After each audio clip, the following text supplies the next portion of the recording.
stop in case for anyone who's rolling until we've got sound going. You'll tell me when.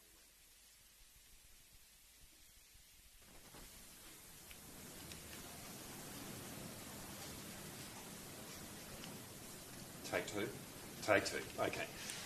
It is our great pleasure on behalf of Penny and I to be welcoming Winston and Judith here as part of the first Australia-New Zealand 2+2 that has occurred with the four of us. And we are very mindful that this has happened very early on in the life of the New Zealand government. And for that we are deeply grateful to both Winston and Judith in coming to Australia to have these talks.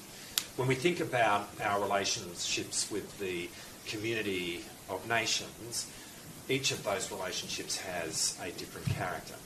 But the character of the relationship between Australia and New Zealand is one of family. There is no country in the world with whom we are closer than New Zealand. And it makes this meeting and what we have spoken about today particularly important. And the manner in which we have engaged in a dialogue between defence ministers and foreign ministers and as a group of four has very much befitted at a personal level the relationship which exists between our two countries. We all recognise that we are meeting at a moment in time where we face a troubled world and strategic circumstances that we share which are deeply complex.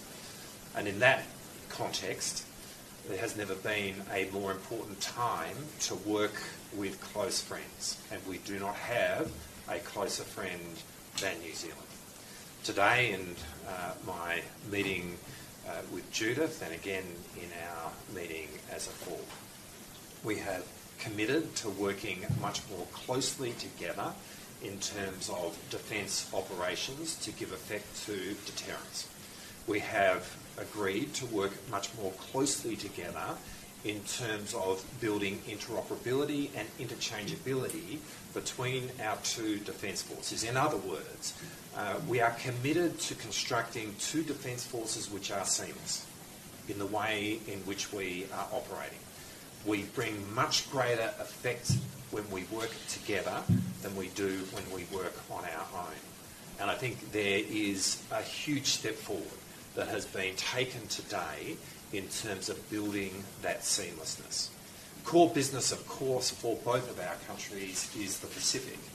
And we have agreed to continue to pursue the Pacific Response Group, which we initiated at the recent South Pacific Defence Ministers meeting in Myanmar last December. And we look forward to developing that. And finally, we have agreed to send a team to New Zealand very shortly to brief New Zealand on developments in relation to AUKUS, and particularly AUKUS Pillar 2. I think the content and the manner in which we have spoken today really does reflect two countries which have a very shared view of the world and a shared sense of how both of us need to go about our business in terms of working in the world. And that is making sure that in every respect we can work as closely together as possible. Thank you, Richard and Penny. Ladies and gentlemen, both myself and Judith Collins have had a most interesting, by that I mean by interesting, expansive conversation with the two serious ministers on the Labor government in Australia today. But it's not been about politics. It's been about, and just summarised by Richard when he talked about interoperability with defence. That's a very complicated word, but we need to do that in foreign affairs, in our aid program in the Blue Continent, in the Pacific, wherever we might work together and make our effort and money go further. That's what we need to do. And everything we talked about today in 2024, right here, right now, at the end of this month, is of far greater acuity and importance than it's ever been in the lifetime of anybody in this room. I think I can say that fairly. In the lifetime of anybody in this room. So it's a very, very significant date and a very significant time. And I do think that it'll be a benchmark going forward of when we turn things around and got greater results for the efforts of the New Zealand and Australian taxpayers in our national, in our regional, in our global interests. So thank you very much. Thank you, Winston. Well, can I add my voice of welcome and thanks to the Deputy Prime Minister and Minister Collins for coming to Australia. We are the closest of friends, but we are more than that. We are family, and that is demonstrated by the bonds of history, by the bonds of geography, but also by the bonds of community. And we live in a country where we have so many of your compatriots working here with us in Australia. The significance of the 2+2 at this time is substantial. What it is the foreign and defence portfolios coming together to talk about the shared challenges, but more importantly, work out how we can better work together so that our influence in the region and the world is greater together than separately. We spoke about what we can do together in the Pacific. We spoke about stronger regional capability. We spoke about being much more strategic and granular in how we operate together, whether it's in the defence portfolio or in Winston and my portfolio areas. We deeply appreciate the Deputy Prime Minister Peters and Minister Collins, Winston and Judith making this trip so early in their tenure.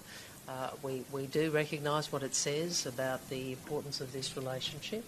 And what we say to you is it is a relationship of similar importance to us. So thank you for being with us. Thank you. Well, I'd like to thank, in particular, Richard and Penny and the whole team that's been looking after us here in Australia. And I know that Winston and I have been enjoying and learning a lot more about some of the opportunities for New Zealand and Australia in the foreign affairs and defence areas. We face a world of increased strategic competition and challenges. Increasingly, the rules-based order which we rely on as democratic countries is under threat. And in this complicated strategic environment, one thing is crystal clear. Australia is our closest friend and partner. It's our family, and we are stronger when we work together. And so Australian officials, and as Richard has alluded to, have been actually asked to work together with New Zealand officials to see some of the opportunities that are available in AUKUS 2 for New Zealand. The opportunities that open up to our space and technology sectors are actually immense, and it is very important that some of this great work that has been going on in New Zealand is part of that wherever possible. Because throughout our shared history, our people have always stood shoulder to shoulder. We've made some comments today around the interoperability in defence and also foreign affairs. In defence, that means that we have taken the step today of authorising and instructing our officials to work together to look for opportunities in procurement, to make sure that when we purchase, that we are looking to see how that fits in with our friend and partners, so that we are constantly thinking the ANZAC model, where we are better together. We are better together when we are. So it is really important that we did that. So today's combined defence and foreign policy meeting furthered that shared understanding between New Zealand and Australia, and more importantly, we have identified ways where we can strengthen and deepen our future. So thank you so much for having me. Questions? Just on Israel, questions for both foreign ministers, Minister Wong and Peters. Did you discuss funding for the UNWRA in the wake of Israel's allegations? And exactly what conditions for both New Zealand and Australia want to see met before you're willing to resume funding for it? And just also on Israel, to Ministers Wong and Marles, the ABC reported this morning that the Defence Ministry believes there's a go-slow on exports of Australian-made military equipment to Israel. Has any directive been issued to officials on this front, and is it a response to the war in Gaza? Sure, I might start, if I may, on UNRWA. Can I start by reminding people why successive Australian governments since 1951 have funded this organisation? And it is because it is the only organisation which delivers the sort of assistance and substantive support into the occupied Palestinian territories within the international system. So that is the reality. Can I also remind people what is happening in Gaza at the moment? We have reports from the UN that 400,000 Palestinians in Gaza are actually starving, and 1 million are at risk of starvation. An estimated 1.7 million people in Gaza are internally displaced, and there are increasingly few safe places for Palestinians to go. More than 1.4 million Palestinians are sheltering within UNRWA facilities. And 3,000 of the workers for that association are working on the humanitarian response in the most trying of conditions. That is the context in which Australia and Australians provide humanitarian assistance to UNRWA. Now, we have made clear that these are deeply concerning allegations, and we have made clear they need to be thoroughly investigated, and those responsible need to be held account. And I have directed this week Australia's Humanitarian Coordinator to lead urgent work coordinating with like-minded partners as well as UNRWA on these and other matters. But I think it is important that we remember why it is that previous governments have funded this organisation, but also the scale of the humanitarian crisis and the absence of any alternatives if we are serious about trying to ensure that fewer children are starving. That is what we are faced with.